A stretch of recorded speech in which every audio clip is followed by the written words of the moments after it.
Hello అండి. వీడియోలో కనిపిస్తున్న చిరుధాన్యాన్ని గుర్తుపట్టారా అండి?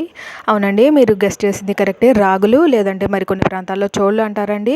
ప్రాంతం ఏదైనా, దాని పేరు ఏదైనా, అది ఇచ్చే పోషకాలు మాత్రం ఒకటేనండి.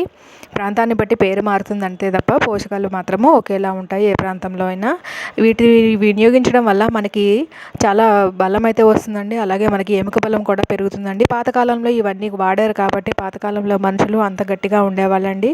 ఇప్పుడైతే మనుషులు ఇవన్నీ వదిలేసి ఫాస్ట్ ఫుడ్స్ వెంట పరిగెడుతున్నారు కాబట్టి మనకి మాటి మాటికి చీటికి మాటికి మనకి ఏదో ఒక విధంగా, మన పిల్లలకు కూడా ఏదో ఒక విధంగా ఏదో ఒకటి మనకి ఎలర్జీస్, ఇన్ఫెక్షన్స్ అవన్నీ వస్తున్నాయండి. మీరు కొంచెం ఓపిక చేసుకొని ఇటువంటివన్నీ బాగా వాడి పిల్లలకైనా అలవాటు చేస్తే వాళ్ళ హెల్త్ అయితే బాగుపడుతుందండి. మార్కెట్ నుంచి తెచ్చిన రాగులు, చోళ్ళు ఏదైనా కానీ 2-3 టైమ్స్ వాటర్ ట్రాన్స్పరెంట్గా వచ్చేంత వరకు వాష్ చేసుకొని ఇలాగ క్లాత్ మీద, కాటన్ క్లాత్ మీద ఎండలో ఆరబోసుకోవాలండి. ఎండలో ఆరబోసుకొని పిండి పట్టించి మనం జావలా కూడా చేసుకోవచ్చండి. ఇది హెల్త్కి చాలా మంచిదండి. తప్పకుండా ట్రై చేయండి.